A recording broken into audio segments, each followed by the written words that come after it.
Good morning. Happy Wednesday. Welcome to the Pitch Strike Chronicles. I am Uncle Taz. I am here with Rob and Donald. And so far, this trip in Cleveland is not going the Yankees' way, where they are just looking a little lost in their way. Where one of the things, and we said this before, and it sucks to have to repeat this, we had said that one of the things they really addressed well in the offseason is the defensive end of the ball. And it seems like the defense is the thing that kind of is breaking the camel's back a little bit, where it's just unraveling in the worst moments ever. You know, errors are going to happen. It's part of the game. It is what it is. But these errors are killing us. And I'm starting with my boy Blue Volpe. I'm putting him in the spotlight. You know, we started talking about this briefly behind the scenes before we went live. And I had thought and really was hoping that Volpe was going to, in year 3, pull everything together. And it's not happening, right? You could deal with an offensive slump. It happens. You know, that's just part of the game. It's going to happen. But when it starts to severely, it seems like it's really affecting his defense now. And that's where it becomes an issue. Because now it's happening all around. Because you can't, it seems like there are times where he'll make a play where you're like, why can't he be that aggressive and on point all the time? But it's the timing of when he has these mishaps that is leading to an inning that just completely falls apart. So I'm putting Volpe on the spotlight. This is year 3. You got to clean this shit up.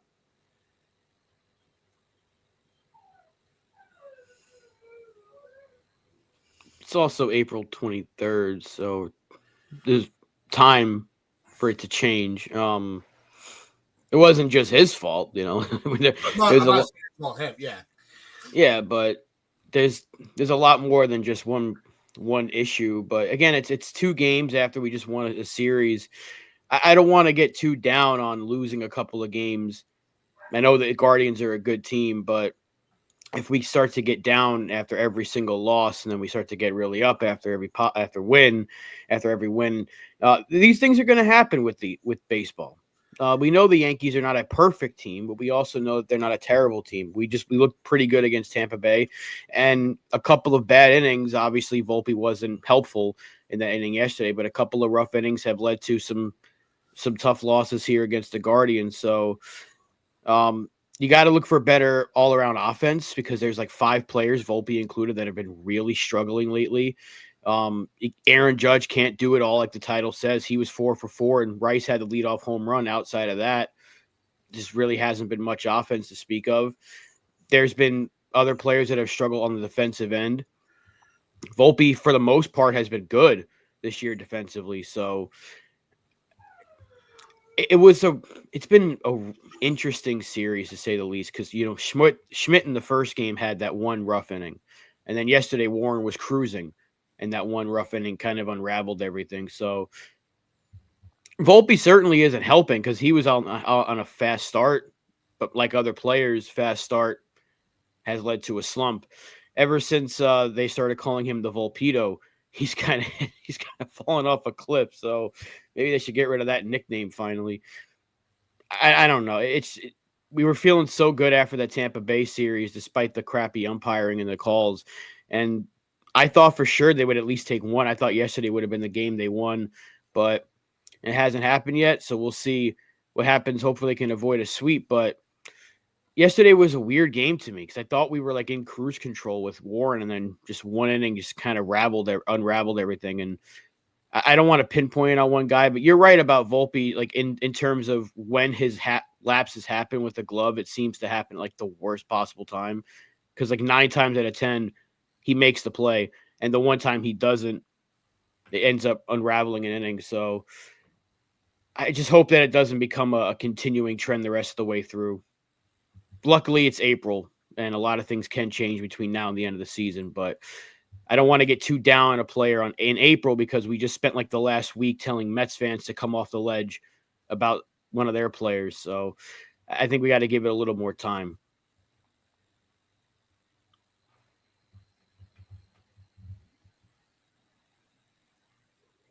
Somebody want to speak? Yeah, no, it comes down to, I only brought up Volpe first because I've defended him so much, and I'm running out of ways to defend him, and that's where it just gets frustrating, because like you said, and like the title said, when you have a 4-for-4 night from Judge, there should be a W in the column. There's no way around it. But again, he can't do it all by himself every freaking game. Other players have to step up. And it's time to start calling these players out, because the offensive end of the ball has really fallen short. Right? Bellinger should be hitting way above what he's hitting. We definitely expected a better offensive output from Wells. Jazz has had his issues. The only one really kind of backing up Judge right now is Goldschmidt. He's the only, and Grisham. I'll give Grisham that. I'll give him the respect. He's held up his end for what he's asked to do. But other than that, when you're looking at the top of the order, there's a lot to be, there's a lot to be desired, and that's to me, that's where the frustration really cements in. But Donald, I do want to get your take on it. I'm not surprised by Volpe. That's I'm not up or down regarding Anthony Volpe. For me, I think this is who he is. I think what you're getting right now is more or less, give or take, who he is. And it depends on your expectations regarding Anthony Volpe. If your expectations are someone who is a franchise caliber player, then you're going to be disappointed. I'm telling you now, I can see the future. He's not that player. He's just not. I see better potential with Dominguez. Heck, Ben Rice. I see better potential with Wells. I see better potential with Lombard. I see better potential with Spencer Jones. I see better caliber player in those guys, right? I just do.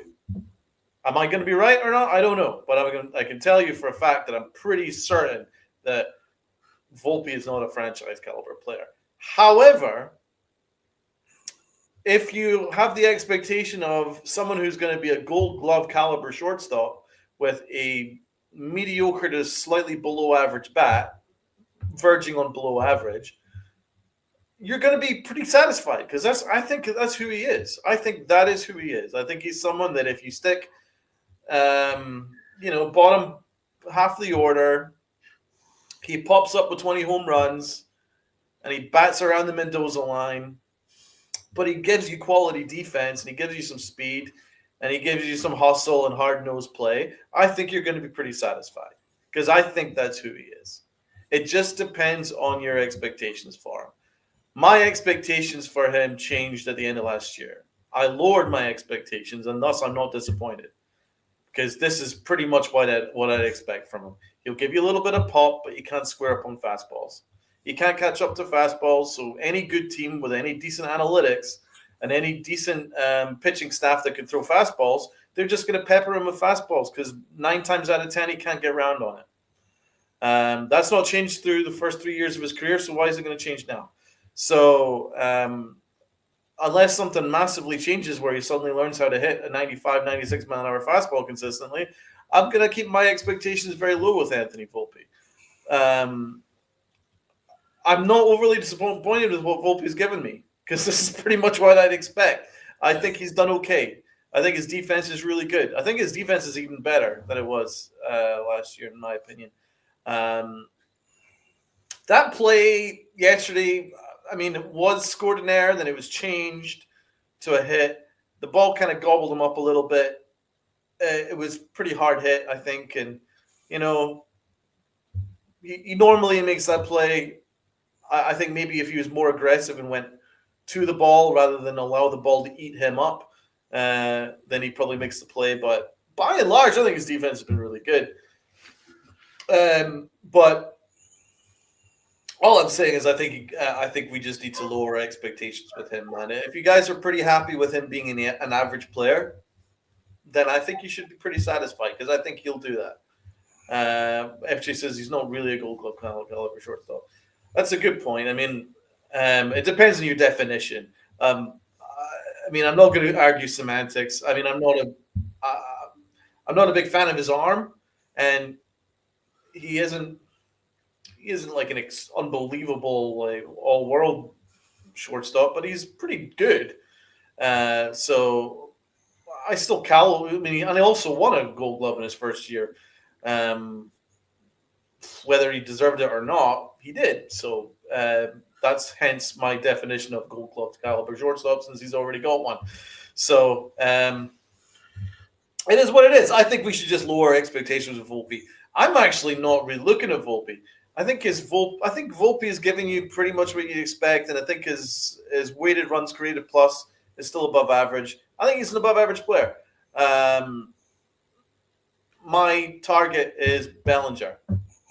He's the one that's costing $25 million, and he looks like garbage. He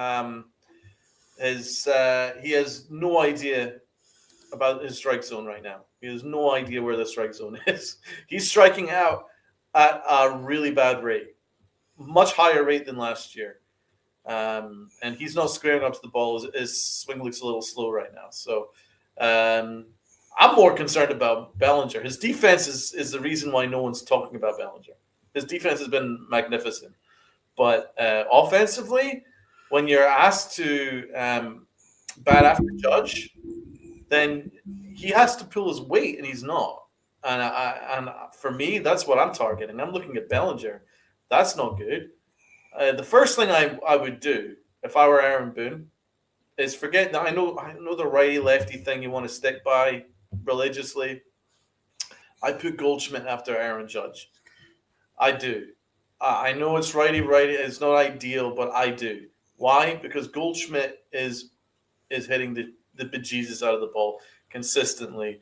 His at-bats have been quality. You want someone who's going to consistently deliver quality at-bats after Aaron Judge, at bare minimum. Because Judge had a great night yesterday, 4 for 4. He was perfect. All he needs is someone that's going to step up after him. And then you're probably going to score a couple runs. But it's a black hole with Bellinger right now. It's like his OPS is like 500 plus. That's not good. So I'm targeting him more than I'm looking at Volpe. That's fair enough. Do we want to go over because the lineup is out, as Anna pointed out in the chat, so I looked it up. We do have the lineup, and you were talking about the batting order. So let's go through the lineup real quick. All right. So leading off again, we have Ben Rice. I actually am really liking Ben Rice as the leadoff hitter. I think it's really working. Second in right field is Aaron Judge. And to your argument before, we got Bellinger batting third and Goldschmidt in the cleanup spot. And I actually do like the idea of just, even I don't care if it's righty. You got to put somebody with a more formidable bat in front of Judge, even though it's really not hurting his numbers at all. I mean, look at him. He's a cheat code right now. Batting fifth, Chaz Chisholm. We got Volpe batting sixth. Hey, yo, Tots. What did I miss? Jazz Chisholm. You said Jazz. it the other way around. Did I? Nah. Well, I love that you just like, what? As if I'm like, I'm like, wait, I thought. Slip of the tongue. Talking about Volpe needing a day off. I might need one. we got Wells. A family show. We got Dominguez, Cabrera, and we got Rodon on the mound for a 110 start today. And just a quick shout out to our friend NFE. If you do not want to listen to Megamind K, you can always jump on his channel and listen to his play-by-play.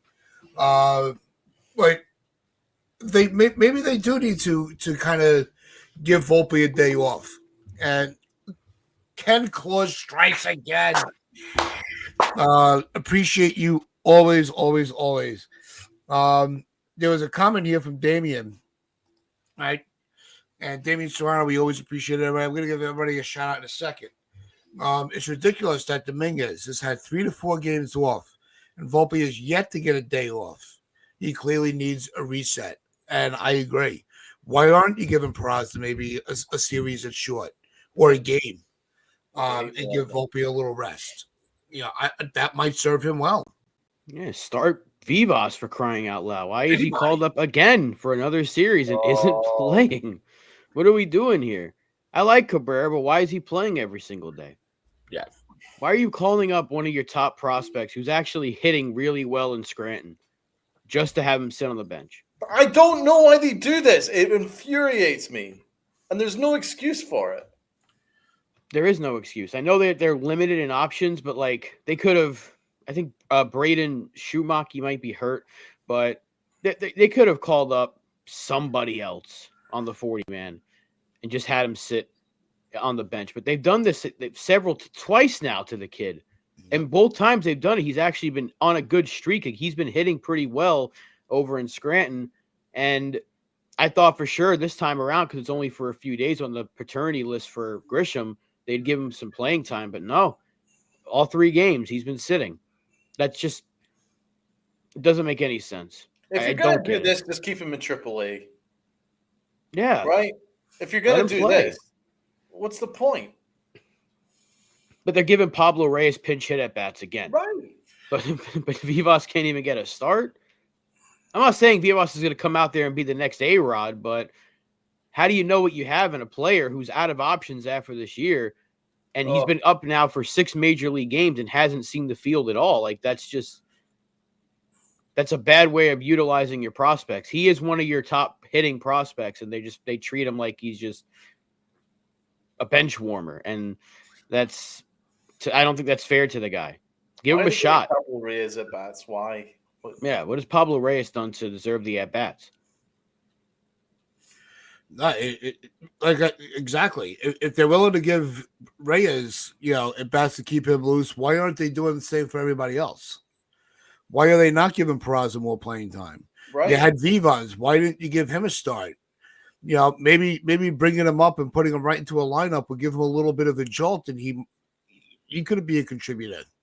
Where you're putting up more than 2 runs a freaking game, because it's just really, it's unfortunate that we're kind of wasting some of these, offensive games where players are going, 3 for 4, 4 for 5. They're having legitimate games at the bat, and it's all coming up short because 2 batters later, the inning's already over.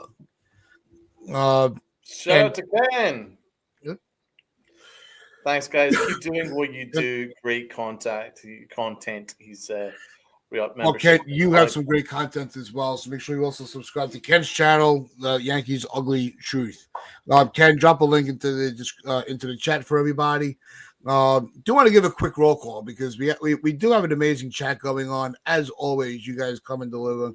We're going to start it off with somebody new to the chat.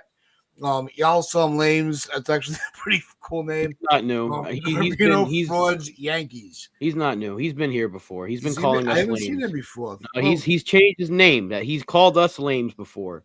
Okay. He ain't new. So they're incognito. They're trying to. Yeah. Maybe you don't have to wake up early in the morning and trick me.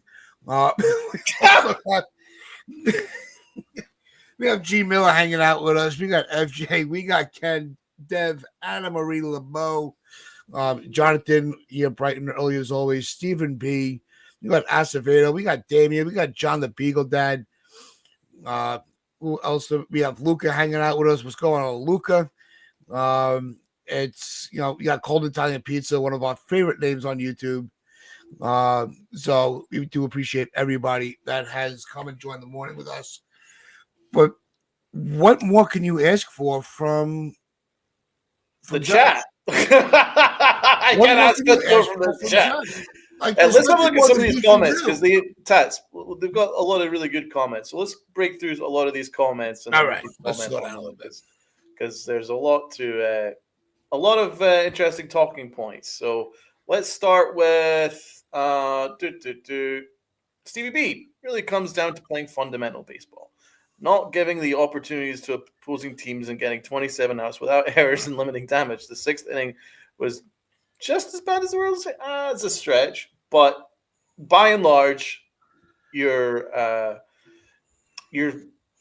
summation is correct. That's exactly how you tend to win games. And fundamentally, I think our defense has been much better, and our pitching has been fairly inconsistent from the starting rotation, but the bullpen's been largely great. It's really just about tightening things up from the sixth inning onwards. Jason Custodio is a good point. So far, we haven't been able to beat the good teams. That's a very good point. But we need a larger sample size before we can really look at it.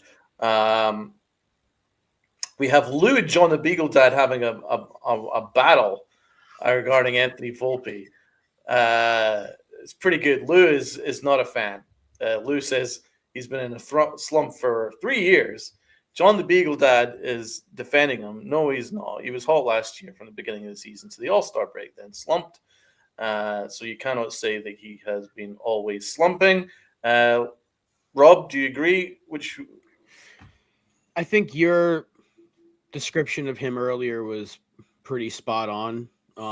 It's what I was saying at the point last year is that maybe he's just, like Anna's just saying, he's average. And I'm not going to use that other word. I hate that word. But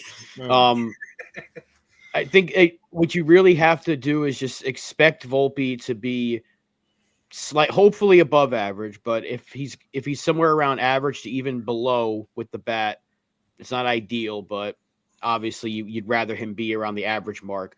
And with the plus glove, I still think he's batting too high. And that's exactly what they do with him. He starts at the bottom of the order. He starts to hit. Same exact thing as last year. Remember how hot he was to start the season? And there were people saying, bat him leadoff, bat him leadoff. I said, don't do it. And they bat him leadoff, and he hit a slump. Same thing this year. He started off lower. He started off hot. And now they keep bumping him up, and he's starting to struggle. So I think he needs to be at the bottom of the order and just keep him there, because that seems where he's more comfortable. He's hitting 7th, 8th, or 9th, somewhere in that area, and he's a lot more comfortable at the bottom of the order, and they keep messing with it. Yet they won't mess with the top of the order to get better protection for Aaron Judge. I don't get it. So I just think he's average with the bat, plus with the glove. Put him at the bottom of the order, and that's what he's going to be. And that's fine. Is it top prospect? No. But not every top prospect lives up to the hype. You just got to take what you get from him. You can do far worse than an average bat and a plus glove. Trust me. But I agree with that. That is true. The expectations, you're right, lower them, because it seems like this is what he's going to be, which is streaky, very streaky. Yeah. And you got to live with the hot, and also you got to live with the cold, because it's going to happen. He's got a hole in his swing. He does. Yeah. John the Beagle Dad says reality sets in when management does not agree on Peraza, and that is true. I've had to lower my expectations regarding Peraza. Unfortunately, I'm a big Peraza fan, but I will say I still think that the organization mistreats this guy, because the last time we saw Peraza on the field, he made a ridiculous play at second base. The last time we saw him. What about that play in second base? It was a remarkable play. It looks like a wizard defensively, and the Yankees continue to find every excuse not to have to play him whatsoever. And I'm pretty convinced that when LeMahieu comes back, I can't believe we're going to be breaking that down in a minute, they'll probably move on from Peraza. Probably. And it's absurd, but I think that's what I think that's where we're at. G. Miller, welcome to hell. Yankees make you feel great for 3 days and horrible for 4. I need to stay in the middle. Well, I think that's where Rob is. He's not going to get too high or too low, especially in April. Ken's got a good point here. There's 7 players hitting below 217. That's terrible. The only offense we have is Judge, Goldie, Grisham, and Rice. Facts. Say it louder for the people in the back, because that is the truth. That is the truth. Yeah, it's unfortunate, but the truth. Absolutely is the truth. That's our offense right now. It's and the to ugly be honest, truth. It is the ugly truth. From the ugly truth. We need to that's why I was hoping that we could maybe change the order a little bit. I know that Aaron Boone is very much a proponent of pitching lanes, and he doesn't want to give easy lanes for the opposition by having righty-righty lefty, likes to mix it up. I completely get that. But sometimes you have to move off the computer. You have to look off the stat sheet, and you just have to go with what your eye is telling you. Is Bellinger really the guy that you want after Aaron Judge? Not No. at this You stage. probably want Goldschmidt. Heck, you could put Ben Rice after Aaron Judge. Could. You could do that. You could put You could Austin Wells flip back at the Bellinger top. and Rice. That might actually help. Maybe. If you can still get your lefty righty thing. You can still have Aaron Judge then Ben Rice. You could do that. But if they like Ben Rice at the top, then I'm sorry, you move Goldschmidt up. What good is Goldschmidt doing, hitting singles and doubles consistently with an empty base? With empty bases everywhere because there's no one on base. Because Bellinger can't get on base. What good is that? You know what I'm saying? What good is that? So I'm sorry, I'm putting Goldschmidt after Judge, and then you might get something. Plus, Goldschmidt looks good against both righties and lefties.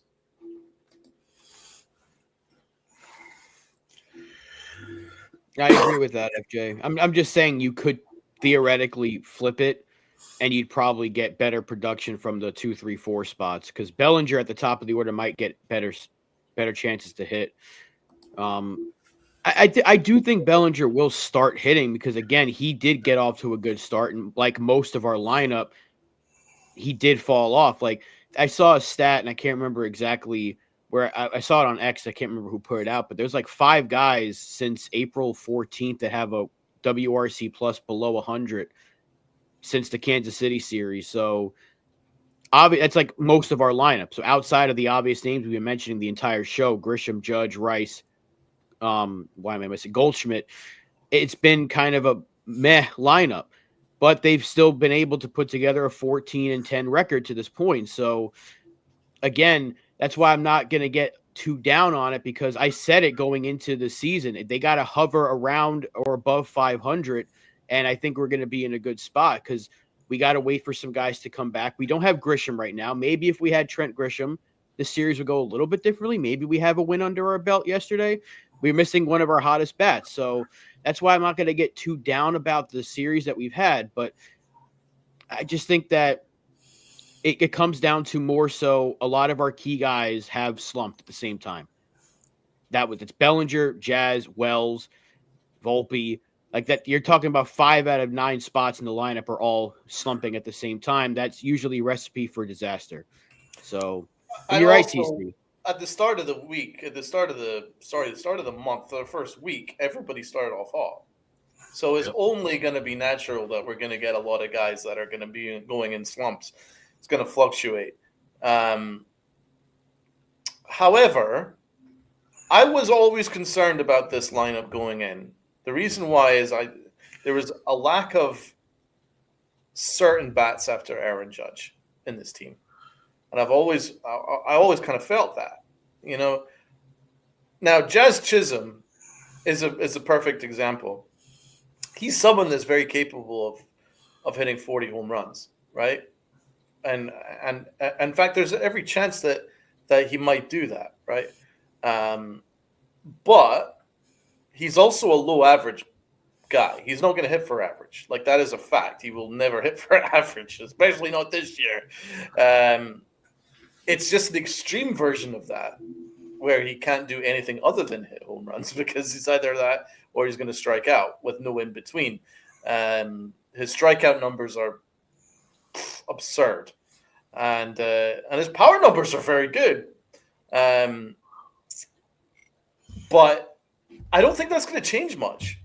I think this is kind of who he is. I think he'll maybe get his batting average up slightly from like 150 to maybe 200 at best, but he's not going to be a guy that's going to hit for average, right? Bellinger. He's not an MVP Bellinger anymore. We can't gaslight ourselves about that. We can't blow smoke up our own asses about that. He hasn't really been that. Now he's much better than this, and I should expect that he'll be much better than this. But his career is fluctuating very, very extremely, and it's very hard to read what he's going to do 1 year to the next. Do you know what I'm saying? Like last year was considered a down year, that his batting average was kind of good. His strikeouts were down, but his power numbers weren't really there, right? Year before that, he was really good. Year before that was disastrous. And so it's kind of up and down, up and down, up and down. And now we're getting to so far this year where he's striking out far too much. So that's what I'm saying. His numbers are down. So it's just like he fluctuates between kind of solid to really bad the last couple of years. So I don't know what we've got in Bellinger. And anyone that can convince me otherwise, I want to hear it, because I haven't seen it over the last 4 years of his career. I think he'll be better, but you can't say for certain. Do you know what I'm saying? If you look at what his numbers have been. So after him, it's Goldschmidt. Goldschmidt had a down year last year, but by and large, he's a Hall of Famer. He's a locked-in Hall of Famer. So there's not really any certain bats. Ben Rice has just blown me away. Grisham, this is a career start to his year. So that's been amazing. It's been a godsend. But there's a lot of guys that are unproven over a large sample size. So that's why I think this is a very risky lineup. Ken says, Donald, you are absolutely right. He is who he is. What you see is what you get. Bit of pop speed and a ton of strikeouts plus his glove. Exactly. So I think we need to limit our expectations. Like, I don't think this offense is doing anything that's massively below what you would expect. At this stage, I think this is kind of more or less what you would expect from a lot of these guys. Goldschmidt's been brilliant. Judge has been brilliant. You know, our young guys have stepped up. Jazz is who he is. Low average, high power. Bellinger, good luck telling me what we have in Bellinger. I think he's going to be okay, but I'm a little bit, not sure. Rob, Pats, what are your thoughts? No, I think you're right. There's nothing more to add about Bellinger. I think you've hit every talking point on it that we were aiming for. But it does come down to, like, other players do have to start, rising to the occasion. One of the things, the one positive out of these, if there's ever a silver lining with the offense with these two games, they did show more patience at the plate than they have. Like, they're really working the counts. The starting pitchers are getting deep into their pitch count early, so we're getting to that bullpen. But the bullpens aren't like what they were, years ago. It used to be get through the starting pitcher, get to the bullpen, and just take the win. That's not the way this game is played anymore. The bullpens are sometimes better than the pitchers, the starters. So unless you do the damage with the starter in there, it's all for naught. And that's where the Yankees are falling flat. They're not capitalizing on overworking the starting pitcher. And it's a collective issue. You could pinpoint one person, but it's really outside of the couple of names that have really, lived up to the hype. There's really nothing coming up to, there's no player, coming up in the order. We're like, well, just get the ball, just get the at bat to him and just sit back, because you're not going to bat around every inning to get back to Judge. You're not going to bat around to get back to Goldschmidt. So these other players, Wells too. Wells has to step up, because Wells he started off with a lot of high expectations. And he's left a lot to be decided. But Wells is not an easy out. He's just not he's not impacting the outcome of the game. Wells. I'm not worried about him. That is going to turn it around pretty quick. His batting hasn't been great either. He's been kind of in and out of the lineup. I've not been that worried about him. Jared, unfortunately, you're spot on. DFA for Gomez. They go DFA Gomez. I don't agree with the decision. Gomez did everything you could possibly ask. He was pitching to a 2 ERA this year.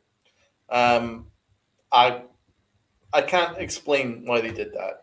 Rob, could you explain why they did that for me? Because I have no explanation. I don't know why. Doesn't make sense. He's been fine, but he was. I'm trying to think of anyone else they could have optioned. Like Cruz does have options, but he's been outstanding, so you don't want to get rid of him. No. I think Ian Hamilton might have an option left, but they're not going to get rid of him. He's one of their better arms. So they're not going to DFA Yarbrough because he's been valuable to them, although he's kind of been up and down, and he's their only other lefty right now. Well, they did bring up, now they have 3 lefties, so maybe they could have done Yarbrough if they really wanted to. But Probably that. What they're probably hoping for is that nobody claims Gomez, but he's been good. Like, he didn't give up a run the entire spring, and up until his last couple of outings, he had been fine. So I think someone's going to scoop him up, and maybe the Yankees get something in return for him because they can still actually trade him. But the thing I liked about Yogo is that he gives you innings, and they need that. Right. I think he was pitching great. I think he was doing just fine. It was weird. But Matzek also is a veteran arm. I was happy for him. He's looked good. His velo has been up. So we'll see if Matzek can be a shutdown lefty out of the pen, then maybe it was a good move and they can get something back for Yogo. But I don't know. I was surprised by it because he's done everything they've asked of him. Yeah. Plus, he's a young, talented arm. And yeah. I mean, it would be one thing if he was a veteran journeyman. But the fact that he's a young guy with upside, I really hate DFAing that caliber of player. I want to see if there's anything else that you can eke out of that situation rather than go to DFA him and risk him not clearing waivers. Yeah, and to Sunil's comment, should have DFA'd Yarbrough or Leiter. Look, I'm not putting this on the pitching at all. We haven't even gotten to the pitching side of everything yet until we talked about Gomez. Well, if when you have only 2 runs and you have a leadoff homer, and then it takes forever to get another run across, the pitching can only go so far. Warren actually had a really good outing yesterday. I didn't think he was bad at all. No, he was good. I'm not even picking on the pitching because the offenses have plenty of opportunities to put runs up, and they're falling short. The pitching can only do so much. The offense has to do their end as well. So, and Leiter, has he been phenomenal? No. Has he been really good for us? Yes. So I'm not worried about Leiter. The same thing I'm not worried about Cruz. Just because they have one rough outing where it just the ball doesn't hop their way, I can't really kill them for that. The bullpen's been fine. I can't really, aside from the closer, the bullpen's been pretty. The bullpen's been pretty good. I mean, it's been 1 inning each game, and that's kind of been our Achilles heel this season. Is the 1 inning has burned us. Like, how many times has it done it to Rodon? His couple of his starts recently, 1 bad inning did him in. Yesterday, 1 bad inning did us in. The day before, Schmidt gave up 4 runs in 1 inning. Outside of that, he was okay. And it would have kept us in the game if not for it's usually the 3-run home run that kicks our ass. And yesterday, Warren just didn't get a lot of help defensively. But again, it's just really been 1 inning. But you combine 1 bad inning with an offense that's struggling to put consistent runs across, that's usually going to be a loss. So these are things that are going to happen throughout the course of a baseball season. We know this. We're still above 500. Even if we lose first place tonight, doesn't mean that we're going to be out of first place the rest of the way through. So we're an up and down team that I don't think we know what the team identity is yet. I don't think we can know. A lot can change between April 23rd and April 30th. Like, we can go on a winning streak after this. We could win today and then win the next 4 afterwards. And we'll be like, well, we sounded stupid a week ago, right? So a lot can happen now. I don't know what the identity is, but I just do know one thing. They have to start hitting consistently, and we need to see some of our bigger bats like Bellinger and Jazz, Wells even, Volpe. These guys have to be better if they're going to win more games. It's simple as that. Aaron Judge can't do it himself. Bryce can't do it himself. You're not going to win a lot of games where 3 of your 9 hitters are hitting consistently. I don't want to put Grisham in this yet because he's having a kid, so we want to let him deal with that. That they need to help out Judge. He can't do it all. The dude's hitting like 400 right now, and he can't do it by himself. So until we get a in pitching, we have a 90% chance to lose. So I've got a possible name. How about we sign Tristan McKenzie, who's been DFA'd by the Cleveland Guardians? I have no idea why he was DFA'd. I know he's struggled, but in 2022, 2023, he was marvelous. Very good starter. He's young. He has upside. I would rather that than Cookie Carrasco. So my suggestion is we sign Tristan McKenzie. What do you guys think? I don't see it can't really hurt. Take a shot. Why not? Yeah, if it's up to McKenzie or Stroman, I don't want to pick on Cookie, but Stroman's the one I have the issue with. And he's signed by the Braves. McKenzie's already. Oh, that was quick.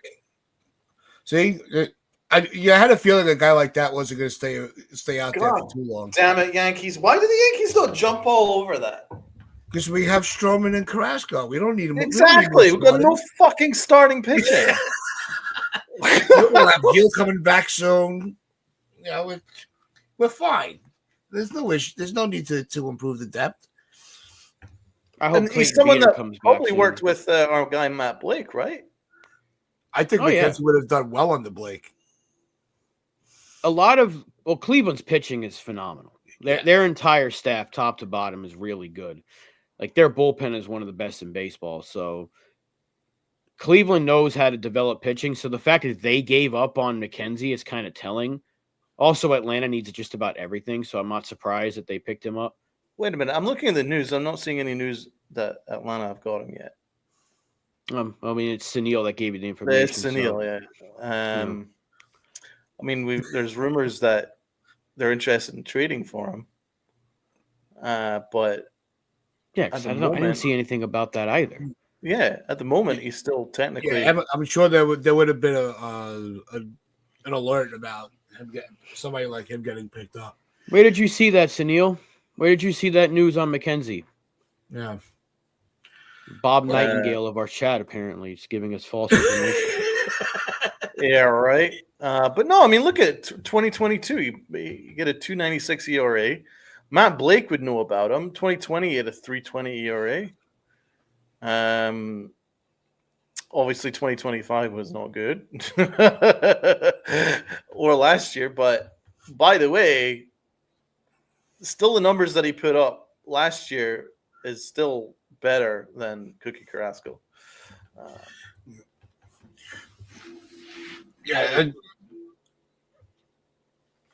Definitely would want, I would think because, that's it. Look at this comment here from Dorn. What's going on, Dorn? You jumped in just a little bit late, but glad you're here regardless. Do the Yankees trade Devin Williams when Loaizaga gets back? I think that's a little bit of an extreme reaction to Williams. But I think it's only fair to bring up what the long-term usage of Williams is going to be. Right. So Neil's going to get we thought so. For 5 minutes for that. Bob Nightingale. Yep. Bob Nightingale's old. Sunil's false old. Information.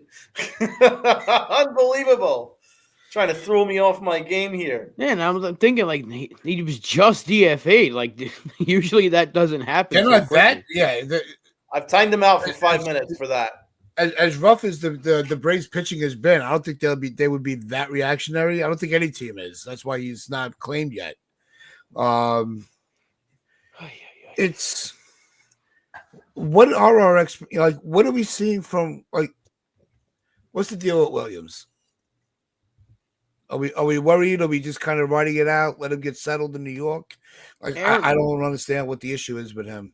He's just nothing's working.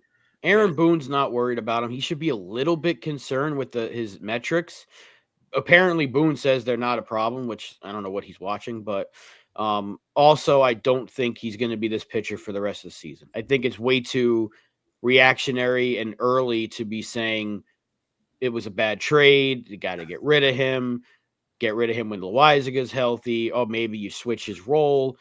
He's still one of the best closers in baseball.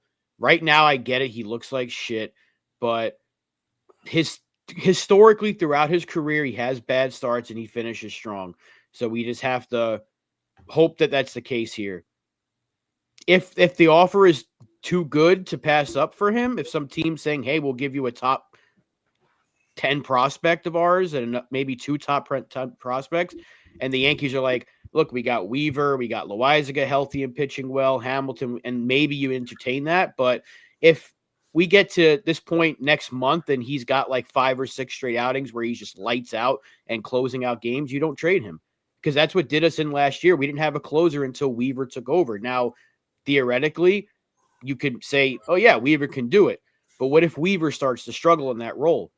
We don't know yet. So that I will agree with. Make him shave. Make him pay for this. This is his fault. No, I think we got to be a little more patient with him. He's still very, very good.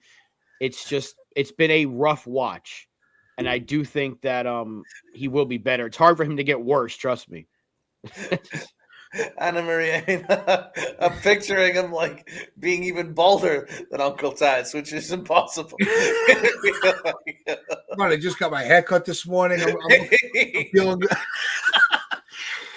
But no, look, that is part of the frustration with Williams. And I'm even going to say, as much as I hated the rule change, look, blaming the hair, saying, this is the guy we changed our policy for, and this is the performance he's going to give, I think is kind of weak. It's kind of juvenile social media shit.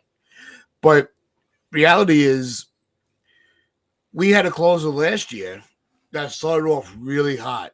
And when we needed him, completely fell off the map. So this year, we're just getting the reverse. He's having a rough start. And if he's able to be who he's supposed to be in the later months of the season, you know what? I would actually take that reversal right now, because those are when we're really going to need these games. And we also do have Weaver in our back pocket to help out. In some instances where maybe you don't want to go to Williams back-to-back days. So I think the strength of the Yankees bullpen, especially with Loaizaga coming back, we still have to see what he's going to be. But the bullpen and the back end of the bullpen, I'm not worried about it. I'm really not. Is it frustrating when it all comes undone and it costs us a game? Who wouldn't be pissed off? But to say, 20-something games into the season, they should have never signed them, that I think is a little overreactionary. I'm urging caution regarding Williams, because the thing about Clay was that his sinker was still great last year. Even when things were bad, his sinker was still electric. It was just that teams were laying off that sinker and were teeing up on his secondary pitches, which were not as good. Williams, his changeup, which is the pitch that he throws 60% of the time, he's not locating very well. Plus, the metrics on it are down from last year. And they are hitting it a little better than they've ever hit it. So that is a little bit of a concern. But mostly, it's the same situation with Clay, was they're kind of laying off it by and large, and they're teeing off on his four-seam fastball, which is pretty garbage. It's a pretty garbage pitch. And they're hitting almost 400 on it. Now, it is April. I still find it shocking that he's managed to blow 2 4-run leads already in a couple of weeks. That's really hard to do. Even the worst possible pitchers in baseball would struggle to do that twice in like 3 weeks. It's going to get better, but how much better? I am not sure. Because, I still think back to that podcast that Joel Sherman did where he said that he spoke to people around the league and the National League, and they were, of all the signings that they made, all the acquisitions that they made, the only signing that they made, which they questioned, was actually Williams, because they didn't think that he could handle it in New York. So far, that's looking the case. So far, I'm not sure if he can handle New York. It's just he seems a little bit huffy with the media. Very early. It's far too early to be this huffy with the media. The whole stuff with the whole beard thing. I just don't know how locked in he is right now, and he just looks off. I think he's going to get better. I think he's going to get his ERA right down into the threes for sure. But is he going to be the elite 1 ERA Williams? No. I would be very surprised. It just doesn't look like that.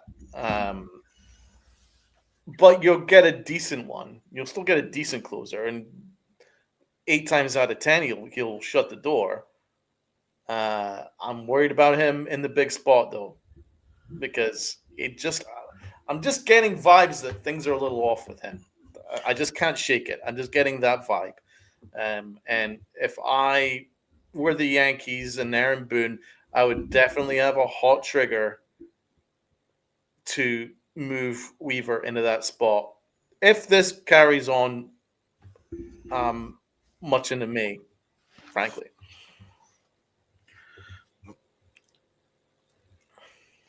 I think that's fair. You got to give it more time than this. It's April 23rd. If we were in July and he had an ERA in like the 8s or whatever it is right now, then obviously we'd be saying change it, get rid of him, do this, do that, whatever. But it's April 23rd. He's had a few good outings and he's had some really bad ones. I think that's who he is in the first month.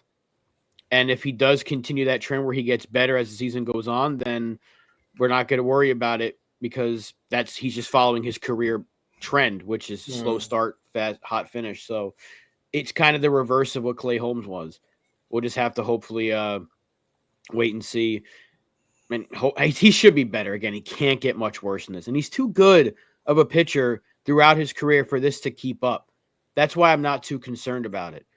I gave Clay Holmes a much longer leash. So, I mean, like, how do you not give the same to Williams? Right. And Devin Williams has the track record of that Clay Holmes didn't have. So I'm willing to be a lot more patient with Devin Williams. I think it's far too early to be discussing what they do. Now, there are conversations to be had when other guys do come back, like Jake Cousins and Loizaga. That was brought up earlier in the chat. And I think TC was like, someone will get hurt. That's more than likely going to happen because that's how things work in baseball. But this is kind of why I wanted them to trade from their surplus of relief pitchers in the offseason to try to get another bat, preferably someone that can play third, because guess who's coming back soon, guys? Guess who hit a home run and looked pretty good at the plate yesterday in his first minor league rehab game? The human double play machine himself. He's on the comeback trail. Let's talk about it. Yeah, well, I just want to point one thing out to close out the closing argument, and then we'll get into the into LeMahieu, and because he's actually looked pretty good in his rehab starts. But remember, you were all saying, trade for Clase. He's the guy that we should be trading for. We need a legitimate closer. Well, so far this year, he's posting a 7.84 ERA. So he is not having a great start to his season either. So, just because the guy that we got is not holding, the guy you wanted may not be holding up his end either. So if we had Clase and he was putting up those numbers, we'd be having the same argument about how Boone's an idiot. Cashman's an idiot for making that trade. So let's let the season ride out a little bit before we start really passing too much judgment on these guys. We want to criticize them in the moment, that's fine. But let's write this out. We gave, like Rob said, we gave Holmes a little bit of a leash. I think Williams deserves the same, especially in the first month of the year. But yeah, like Rob said, LeMahieu is going to be coming back, the double play machine himself, and this is going to be obviously the right move would just to move on from Reyes, but this is the Yankees after all. You never know what they're going to decide. Well, it should be Reyes. We know that when Grisham comes back from paternity leave, Vivas is going back to AAA, and I can go on for hours about how dirty they did him. But when DJ does come back, they're not going to get rid of Peraza. He's actually been productive. Reyes needs to go. Reyes has to go. If they want to make DJ the platoon guy, fine. Hopefully he proves a lot of us wrong. I don't know how unlucky he's been. He's been unlucky. He keeps getting hit in the same foot. We've also been unlucky that we've had to keep watching him play. But hopefully he's just somewhat better, somewhat back to what he was in second half of 2023. We can get that. I would be elated if we got second half 2023 DJ. If yesterday was any indication, his foot is healthy because he was running the bases well. He hit the crap out of those 2 balls. So we'll see. I'm not going to hold my breath, though, because he can look good in a AA rehab game, and then he can go 0 for his first 25 at the major league level. So we'll just have to wait and see. We know he's going to play. That's one thing we do know. What we don't know is what he's going to do at the plate. But his first at bat with the runner on base will be very telling about the player he's going to be. Yeah, I think we're going to have to play this out. Do I have expectations when he comes back he's going to be, DJ LeMahieu? No. I think that, if you have that much of a high expectation for him, then you really need to go back and watch some tape. Is he going to be can he really come back and be a formidable bench player to give some guys some rest? I have no issue with him being a bench player. Him going right into the starting lineup, that's where I'm going to have an issue. I have a hard time seeing him coming much back from what happened in 2024. You bat 204 with 2 home runs. You know what I'm saying? Even in 2023, you bat 243. That's a great year for him in comparison to the past couple of years. What's the upside? What's the upside with this? What is the upside? What's he going to give you? He's going to give you really good defense. By and large, Oswaldo Cabrera and Peraza could give you that. And Vivas. At least Cabrera's giving you a little bit of pop. Peraza would give you Gold Glove caliber third base if they ever bother to play him. So what is it that LeMahieu is going to add that those 2 guys don't? Contact and a righty bat. Right, but it's not the same DJ LeMahieu.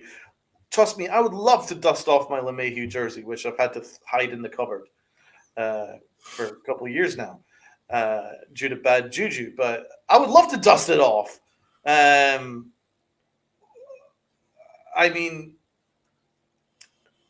He's always been one of my favorite players, but this guy has not been good in a while. I think back to what he said at the start of spring, where he didn't even sound that confident he was going to come back. You know what I'm saying? Normally you get the whole jet stream of BS, where it's just this is the best I've ever felt in my life. We always get that every single year from everybody. But this one, maybe LeMahieu's just honest. He's like, I don't know. I don't know what the upside is. Maybe if he's kind of like a part-time player, you DFA Pablo Reyes, and then you've got someone that's experienced and can play a number of positions. Okay. I just don't really know what he can add that we don't already have on this roster. For instance, LeMahieu could come for first base, but so could Ben Rice. Wouldn't you want Ben Rice in there, especially when Stanton comes back? I'm more interested in Stanton coming back. That's looking like it's coming. So forget first base. Second base, Jazz Chisholm's got that covered. Peraza looked freaking amazing at second base on that one time that he played there. So my question to the chat and to Rob and to Tats is, what is the upside? What can LeMahieu add that we don't already have on this roster? It's veteran depth off the bench. That's his value. That's it. And if they try to move the needle up any further, then they're making a mistake. Yeah, and Cabrera can play first as well, Doran. Doran's spot on about that, but Cabrera can also play first if need be. He's bench depth, Jonathan, but honestly, Pablo Reyes is a better bench option than DJ because Reyes can at least play the outfield and he can run. So there is he's slightly better than Reyes, I guess, but like I just hope that he just hits like if we can get some semblance of the second half DJ from 2023, then we kind of need it right now because the bottom of the order isn't really hitting. So, but you're right that they just give Peraza a run to play every day. We might see more of a better player because they just don't trust him. So I don't know. They're not. We know when he's back, he's going to play. That much we do know. There is no upside, in my opinion. He should have been gone a while ago. He should have been released, but they're going to keep playing him. But I guess we'll wait and see. I mean, this will be like a start of spring training for him. So I still don't think this is realistic for the next 3 weeks. I think it's going to be the next 3 weeks anyway with him. So let's wait, say 2 weeks and see where he is. And then we'll get a better idea. I still don't think. I don't think this is gonna. He's gonna suddenly magically turn into the DJ LeMahieu of MVP caliber back in 2021. I want to be wrong because we could actually do with it. We could actually do with that quality of hitting, but it's been years and he's ancient. Do you know what I'm saying? It's just like, it's not like basketball where it's kind of like muscle memory. Baseball, if you've been out of the game for so long, how are you going to suddenly be able to react to 98, 99, 100 mile an hour fastballs? Like, you know what I'm saying? It's just like, I'd be shocked. I would be fucking shocked. Yeah, but it's going to be a wait and see game. But like Rob said, and we've said even before the season started, as soon as he's available, he's going to be on the lineup. They're not going to just let him sit on the bench. No, absolutely not, Ken. We are not resorting to those lows. We are not doing that. Lou, where did you hear that about Peraza before we cut out? Where did? Of course they are. They probably are. Let's face it. They don't like him. I just feel like they would have done it by now if they really were. I think they're a little late on that. Unless they're attaching him to somebody else. Right, like is it I don't him see and one of the jumping bullpen up arms? and down for him. Like is any team like willingly taking him on with as an add-on to like a bullpen trade? Yeah, I don't see what an upside is for a team trading for Peraza because the Yankees haven't. No, he's not hurt. I don't think he is.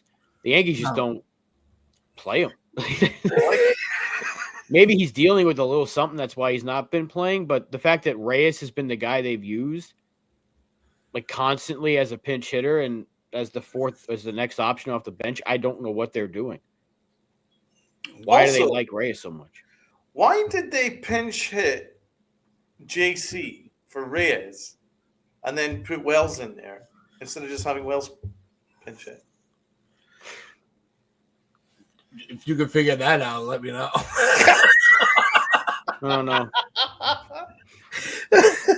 But was it a lefty on the mound? Maybe that's what it was. Because Reyes, it could have been a matchup thing. I don't know. Reyes isn't hitting water if he fell off a boat right now, so I don't know what they're seeing in him. Yep. No idea. Well, one thing I do hope. Anyone has any answers? Be sure to put the comment in the chat. I would be very interested. Yeah. Why they didn't just have Wells pinch hit, considering he's a supremely more superior bat to Pablo Reyes. But what do I know? We're just talking behind the microphone, so who knows? Yep. And we've enjoyed talking behind the microphone with you guys, and we will be back on Friday, hopefully talking about how the Yankees have prevented a sweep with Rodon on the mound. If we can get the same outing he did the last time, I think we'll be in good shape to win the game, especially if Judge just makes contact every at bat. But we'll see how the series ends up today. So don't forget, game time's at 1 o'clock. Hope everybody does enjoy the game. Hopefully you guys also enjoyed our show this morning. If you did, just smack that like button. If you want to join the chat and join the family, just easily hit that sub button. Share this out, your friends, your family, the strangers on the corner. This is the Pitch Strike Chronicles. We hope you all enjoy the rest of your day. We'll be back Friday at 10 a.m. live as always. So wear those pinstripes of pride and play hard.